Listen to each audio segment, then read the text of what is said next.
I still remember the silence, a silence so sharp it felt like it could slice through my chest. The music stopped mid-note, the chatter of 200 guests fell away, and all eyes turned toward me.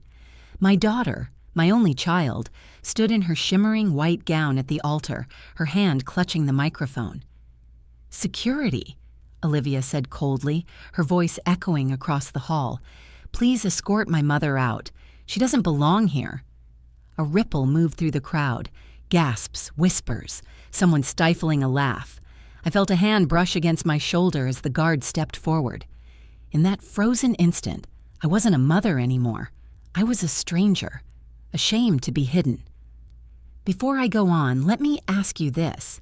If your own child stood there, disowning you in front of everyone, would you stay silent or stand up for yourself? And while you think about that, welcome to Twist Stories. If you love stories of sacrifice, betrayal, and shocking twists where the tables turn in unexpected ways, hit subscribe and ring the notification bell. Drop a comment and tell me, where are you watching from right now? Who knows? Your story might just find its echo here one day. My name is Maggie Collins, but most just call me Maggie. I was 67 that day, and every wrinkle on my face was etched by sacrifice. For decades, I raised my daughter, Olivia, alone. Her father walked out when she was 6, and I swore she would never feel that emptiness. I sold my wedding ring just last month to help pay for her big day. All I hoped for, in return, was a hug before she began her new life. But the moment I entered the church, I knew something was wrong. My seat wasn't near family, not even close. They'd placed me in the very back, behind distant cousins and even the groom's business associates. When Olivia walked down the aisle, her eyes slid past me as if I were invisible. Instead, she smiled warmly at Ethan's mother, Karen Bennett, seated proudly in the front row. My heart sank deeper when I saw her embrace Karen later, laughing, radiant, as though that were her true mother. At the reception, humiliation became sharper. My table was shoved near the kitchen doors, food arriving late and cold. Guests whispered, some even asking who I was. When I said, "I'm the bride's mother," their shocked faces cut deeper than knives, and worse, the whispers spread like smoke. "She's toxic. She was difficult. Olivia barely visits." Each word shredded me. The story I had lived, decades of sacrifice, had been rewritten. In Olivia's version, I wasn't the mother who gave everything. I was the villain holding her back. And I didn't know yet. The cruelest cut was still to come. Olivia had a speech prepared, one that would strip me bare before everyone. Before I go on, let me ask you this. If it were you sitting in that hall hearing your own child disown you in front of hundreds of people, would you stay silent or stand up for yourself? And while you think about that, welcome to Twist Stories. If you love stories of sacrifice, betrayal, and shocking twists where the tables turn in unexpected ways, hit subscribe and ring the notification bell. Drop a comment and tell me, where are you watching from right now? Who knows? Your story might just find its echo here one day. The music stopped with a sharp clink of crystal. Olivia raised her glass, spotlight washing her in white glow. The hall stilled, 200 faces turning, phones lifted.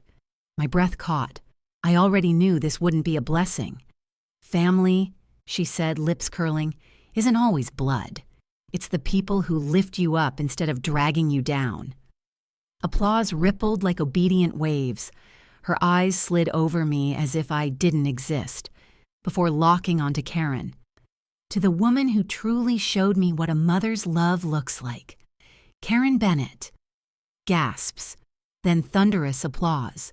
Karen pressed her hands to her chest, haloed in the spotlight, rising to hug my daughter. Their embrace looked rehearsed, perfect for photographs. I sat frozen, fork-carving crescents into my palm. Olivia wasn't done. Not everyone understands boundaries. Some people think giving birth entitles them to everything, your joy, your money, your decisions. But tonight is about chosen family. She raised her glass, and then her gaze speared through me. I am grateful for people who know when their time has passed. Imagine hearing your own child erase you in front of hundreds. Would you explode or shrink? I slipped into the marble hallway, heels whispering against polished stone. The restroom mirror caught me, a woman fighting to keep her chin level. 2 bridesmaids entered, laughing through their lipstick touch-ups. Olivia says her mom's so negative, always guilt-tripping. Karen's the real saint. She paid for college, everything. My stomach twisted. Karen? College? No. I remembered the nights I cleaned offices, the week I starved on canned soup just to cover tuition, sacrifices erased and reassigned. When they left, I splashed my face, whispered to my reflection, "Not tonight. You won't break tonight." Outside, the head of security waited, broad shoulders taut. "If you need quiet, ma'am, the lobby's available." The lobby, far away out of sight, a polite exile. I straightened. "My daughter is the bride. I'll go back in." For a beat, his eyes softened. Then he stepped aside. Back at table 8, servers dropped cake slices, frosting already melting. At the center tables, champagne flowed. Ours stayed dry. Another server leaned close. "Mrs. Collins, we'll need this table cleared for the band." "For the band?" My voice was barely a whisper. Plate still half full, dignity half gone. His eyes apologized, but his orders stood. I rose. Carrying my purse, I drifted to the edge of the room, beside a tower of macarons glowing like Paris at sunset. A photographer brushed past me, chasing prettier subjects. The band struck a waltz. Olivia and Ethan stepped into the spotlight. He looked calm for the crowd, but his jaw was tight. When his eyes flickered to mine, something unspoken sparked there. Then he looked away. That's when Karen appeared. Beside me, perfume sweet, words venom. "You're useless now. Olivia needs peace, not your constant drama." "I haven't said a word," I replied. "And you won't," she whispered, fingers brushing my elbow like a needle. "There's a time for everything, Maggie. Your time has passed." "Respect isn't a season," I said evenly. "It's a duty." She smiled like glass cracking. "Don't be quaint." Then she glided away, silk slicing the floor. What would you do if someone told you your time as a mother was over at your own child's wedding? After the dance, the MC invited bridal toasts. Olivia glowed under the spotlight, venom wrapped in velvet. "When I was little," she said, "I learned not all mothers are the same. Some smother, some control, some think sacrifice is a leash, but I also learned love can be chosen. Karen, you've been more of a mother to me than—" She paused, savoring it. "The woman who gave birth to me." The room went deathly silent. No one breathed. Her eyes turned slowly, deliberately, to the dark corner where I stood. "Maggie, I hope you can find peace. Somewhere else tonight." The guard shifted near the doors, uneasy. Ethan's knuckles whitened around his glass. I took one step forward, not begging, not pleading, just staring at the daughter who once called me Mama in the dark after nightmares. The lights made her eyes mirror hard, and in them I saw the villain she had painted me to be. My purse hid a worn envelope, receipts for tuition, medical bills, the pawn ticket for my wedding ring used to pay the DJ deposit, evidence I had mattered, proof of love reduced to numbers. But timing is everything. I slid it deeper, waiting. A server passed with champagne. I caught a glass to steady my hand. Olivia lifted her chin, microphone gleaming. "Security," she said sweetly. "Please escort my mother to the lobby. She needs a rest." The guard hesitated. His eyes locked on mine. "I don't want to do this, but training is stronger than sympathy." He stepped forward. I raised my glass, whispered to him, steady, "If rest is needed, I'll stand here and rest my eyes." He froze, looked back at the stage, waiting. Olivia's smile faltered. "Now, please." The guard sighed one more step, and then a scrape. A chair shoved back. One sound, small but seismic. Every head turned. The groom, Ethan, was standing. The night that began as my humiliation was about to shift. For the first time, the story would no longer belong to Olivia. The ballroom froze. The violinist's bow hung mid-air, the trumpet cut off with a squeak, and silence pressed down like a heavy curtain. 200 eyes swiveled toward the groom. Ethan's hand gripped the microphone. His knuckles were white, his jaw clenched, tight in the way men look when they've been pushed past all patience. Enough. The single word cracked through the hall like iron striking marble. Olivia laughed, brittle and sharp. "Darling, it's just a toast." "No, Olivia." Ethan's voice was steady but carried through every corner. "This isn't a toast. This is cruelty." Whispers rippled like wind through wheat. Karen clutched her pearls. The guard at my elbow froze, waiting for a command that no longer made sense. Would the groom betray me to protect his bride, or defy her to protect the truth?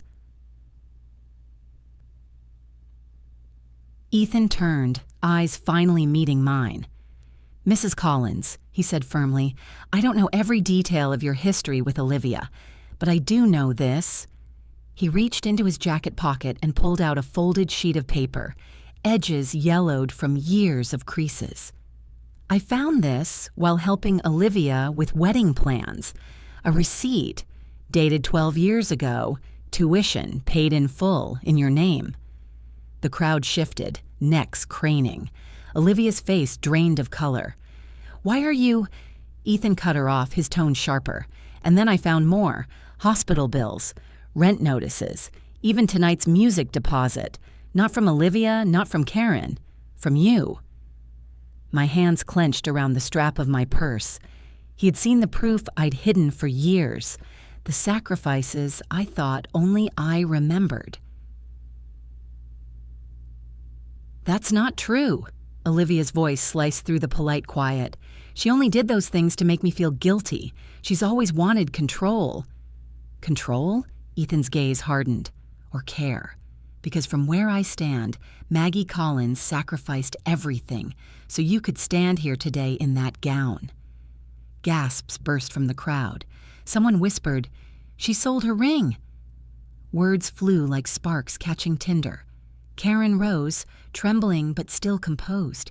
"Ethan, please. This is not the time or the place. Family grievances should stay buried." "No." Ethan's grip tightened on the mic. His voice was a blade. "Lies don't stay buried. They rot. And I won't let them rot this marriage before it begins." Would he truly end it here? In front of everyone? I closed my eyes. Memories flickered too fast, too bright, like fireflies burning out. The nights by Olivia's hospital bed when pneumonia racked her small chest, and I spooned ice chips between her cracked lips. The cold mornings at the bus stop, clutching a thermos of hot cocoa while other mothers wore new coats and I wore the same wool year after year. The pawnshop counter, sliding my wedding ring across. The clerk's eyes pitying but firm. I never wanted gratitude, just recognition. Just once to hear, "Thank you, Mama." Ethan's voice cut back in, colder now.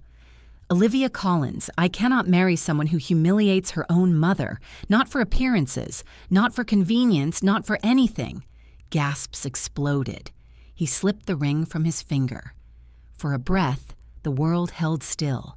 That tiny gold band caught the chandelier light, a burning sun between his fingers. He set it down, deliberate, on the head table. The sound of gold on wood echoed louder than thunder. Olivia's bouquet slipped from her hands. Roses scattered across the marble floor like drops of blood. "Ethan!" she shrieked, mascara running. "You can't! This is my wedding!" "No." Ethan's reply was final. This was supposed to be our wedding, but I won't bind my life to someone who spits on the woman who gave her life. The silence that followed wasn't empty. It was volcanic. The pause before eruption. She lunged for the mic. "You don't understand. She ruined everything.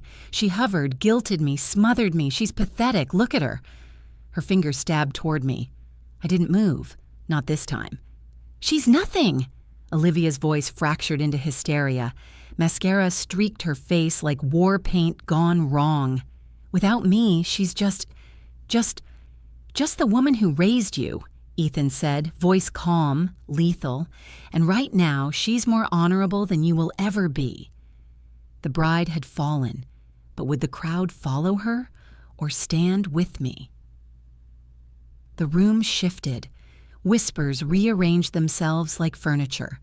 Guests glanced my way, not with pity anymore, but with shame at their silence. The man from table 8, who had once asked how I was related, stood and cleared his throat. His voice trembled but carried. "To Mrs. Collins," he said, "for all she's done." One by one, glasses lifted. A ripple became a wave. The toast rose, not to the bride, but to the mother she had disowned. I stood motionless, afraid a single movement would release the tears brimming in my eyes. Olivia crumpled to the floor, silk gown pooling like melted sugar. She clawed at Ethan's hand. "Please, don't do this. We can fix it. Mama, tell him you'll stay out of my life." For a split second, my heart cracked. I saw not the woman in ruins, but the little girl once trembling in a thunderstorm, clutching her teddy bear. My arms ached to comfort. But then I remembered every unanswered call, every cold glance, every lie that painted me the villain. I steadied my voice. "I will always be your mother, but I will not be your scapegoat."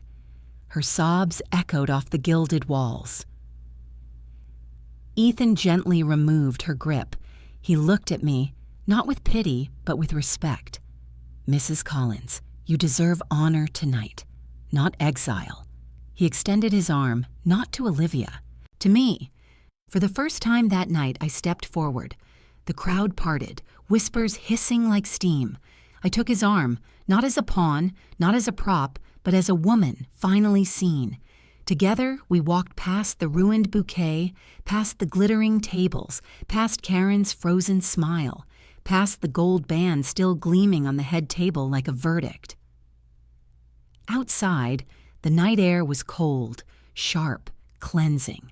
My lungs filled with freedom. For the first time in years, I didn't feel invisible. I felt unchained. What happened inside wasn't just an ending. It was a beginning, the reclamation of a voice, a dignity, a life I thought I'd lost. But freedom has a price, and the days ahead would test whether I could carry this new truth or let it crush me. My daughter had me thrown out of her own wedding. But when the groom stood up, he snapped the night in half, and what came next would rewrite the ending. The doors thudded shut behind us, caging the chaos inside. Olivia's ragged sobs, Karen's hissed orders, the startled hush of 200 guests. Out here, the night air tasted like metal. Moonlight cut the lot into silver and shadow. Ethan loosened his tie. For the first time all evening, his hands trembled. "I'm sorry," he said. "I should have stopped it sooner." "You stopped it when it mattered," I answered. My voice surprised me. It didn't shake. It landed. The head of security hovered at the threshold, arms folded, eyes unsure. When our gazes met, he dipped his head, an inch of respect, but to me it felt like a mile. I took the worn envelope from my purse and pressed it into Ethan's palm. "The receipts you found," I said. "Tuition, hospital bills, the DJ deposit from my pawned ring."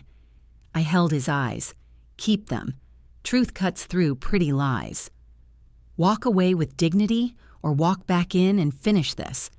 I turned toward the ballroom doors. "I'm not running," I said. "Not anymore." He nodded, then reached for the handle. We stepped into the light. Gasps broke like glass. Camera phones rose, the crowd pivoted as one body. On the dais, Olivia's mascara had melted to dark rivers. Karen's smile was a blade. I didn't speak from the shadows this time. I walked straight to the center of the room and the noise peeled away. "You wanted me gone, Olivia," I said, my voice steady, "but I won't vanish to make you comfortable. Not tonight. Not ever again." Karen lunged to intercept the moment. "This is humiliating. You have no right to—" "No right?" I turned, steel in my throat. "I am her mother. I carried her, raised her, and helped pay for this very night. I don't need your permission to exist."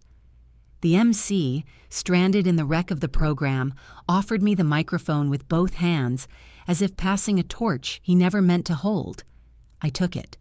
Will the room listen or turn its back? I faced the guests, the same faces that had clapped when I was told to leave. "Since we're speaking of rights," I said, sliding another document from my purse, "let's be plain." The paper gleamed in the lights. Signatures, notaries, dates. This affidavit records my contributions, bank transfers to Olivia's accounts, loan statements repaid, and a legal claim over funds intended for her future, funds I helped build. The deposit for tonight's music? Mine. The ring that bought it? Mine. A wave moved through the room. Shock, curiosity, shame. Cameras lifted higher, red lights blinking like tiny accusing eyes. Karen's voice cracked. "This is absurd. You're bitter, jealous." "What I am," I said, turning to her, "is finished being silent." I pivoted, back to the guests. "People call women like me toxic because sacrifice isn't fashionable. It's too ordinary, too quiet. But quiet doesn't mean untrue." Olivia's mouth trembled. "Stop, just stop." She snatched the mic, voice splintering. "I didn't ask for your sacrifices. You smothered me, made me feel guilty. I met her, not with anger, but with gravity. I never asked for guilt. I asked for gratitude. One hug, one thank you, Mama. Her chin lifted, defiant and broken.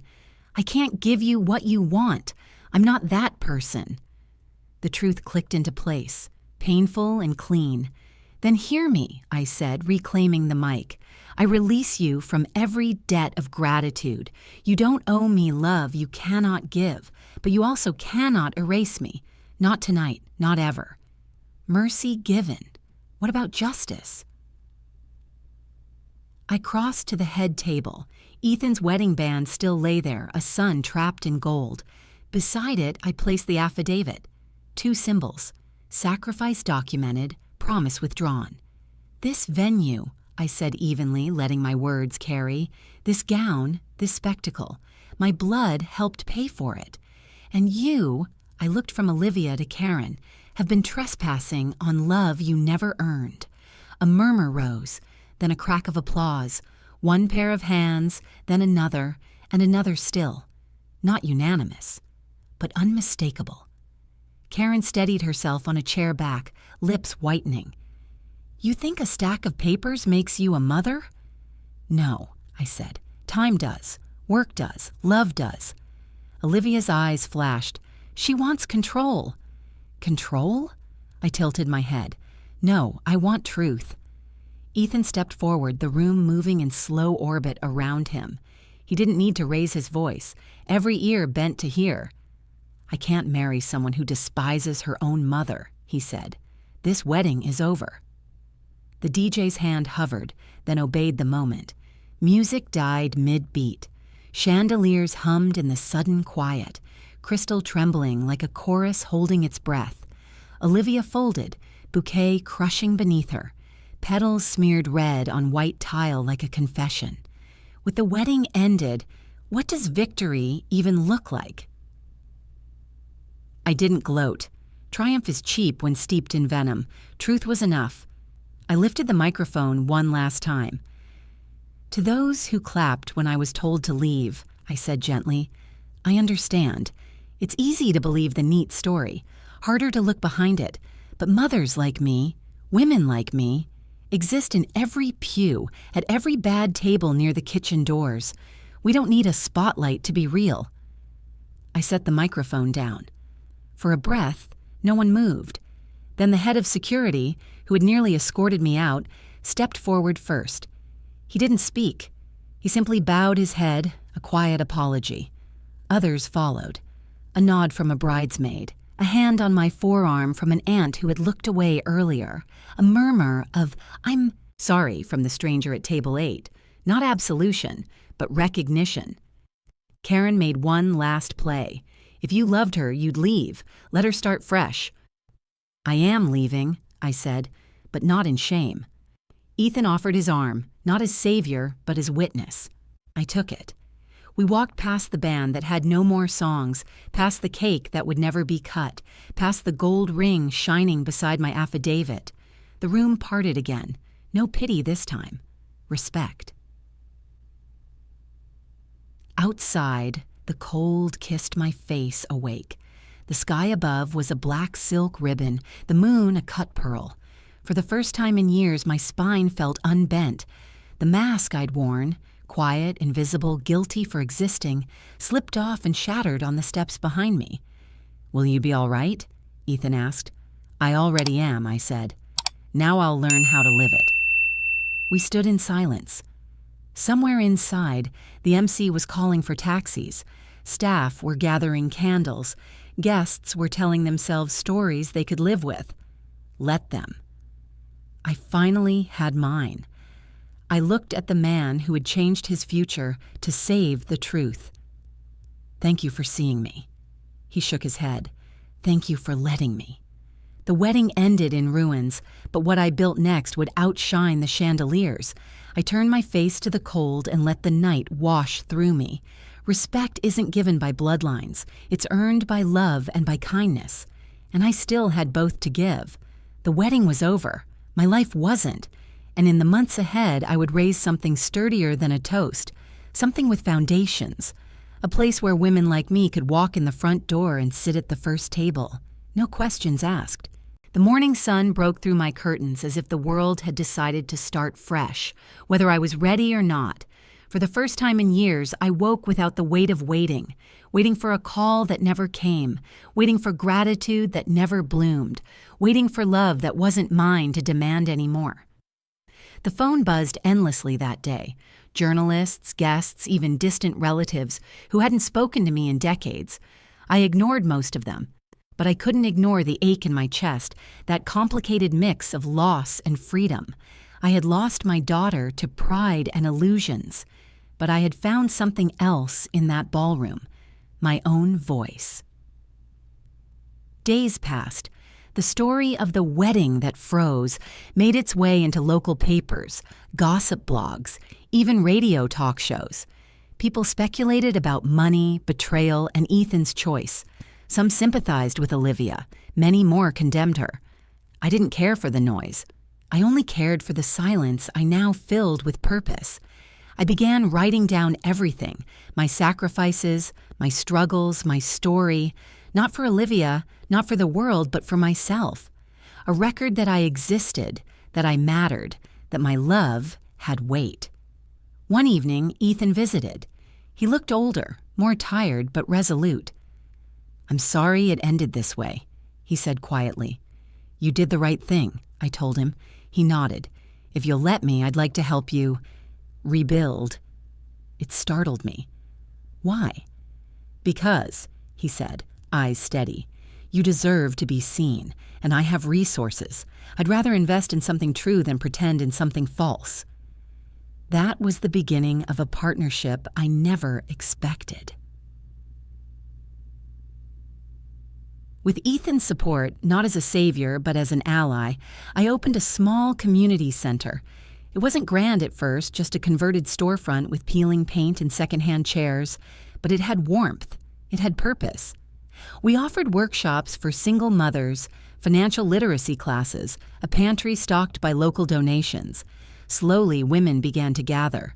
Some with bruises hidden under sleeves, some with children clinging to their hands, some with stories heavier than mine.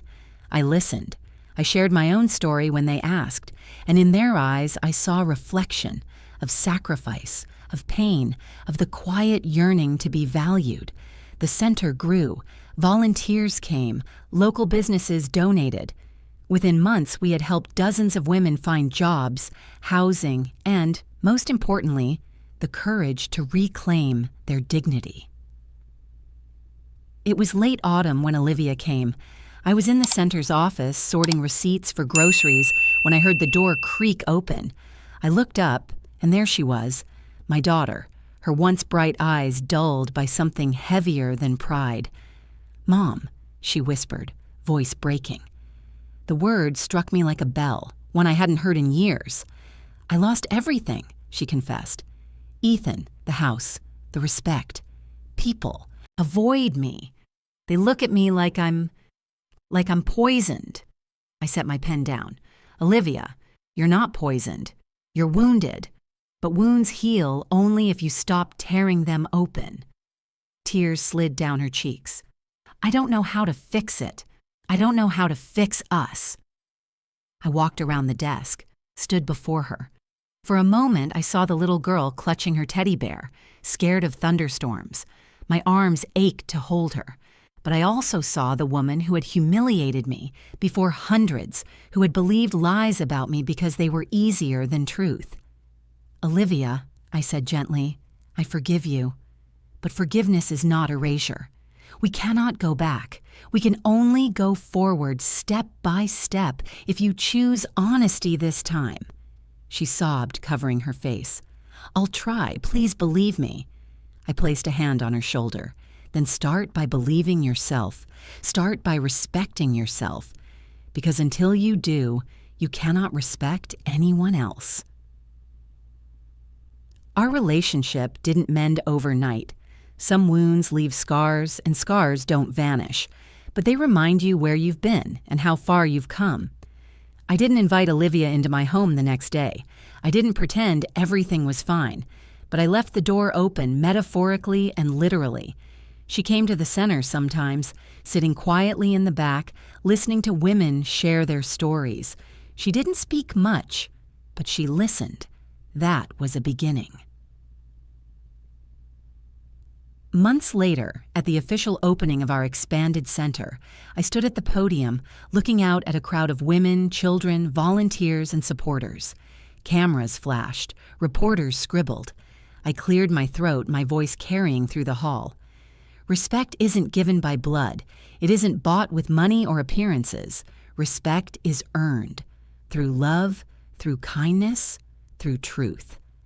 That's the lesson I want each of you to take away today, because too many of us have been silenced, erased, or told we no longer matter.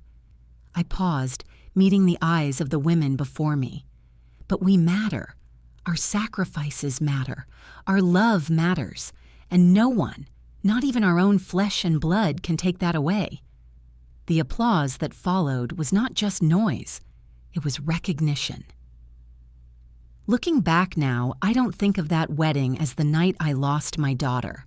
I think of it as the night I found myself. Would I trade my sacrifices if it meant never facing that humiliation? Perhaps. But then I wouldn't have built the life I have now, the community, the strength, the freedom to stand tall. So to you watching this, I ask, if you've ever been cast aside, ever been told your time has passed, what did you do? Did you shrink? Or did you stand taller? Share your story in the comments. Because here, no one suffers alone. Here, every story matters. And if this story touched you, don't forget to subscribe to Twist Stories and ring the notification bell. There are countless more stories of sacrifice, betrayal, and the twists that remind us of justice and healing.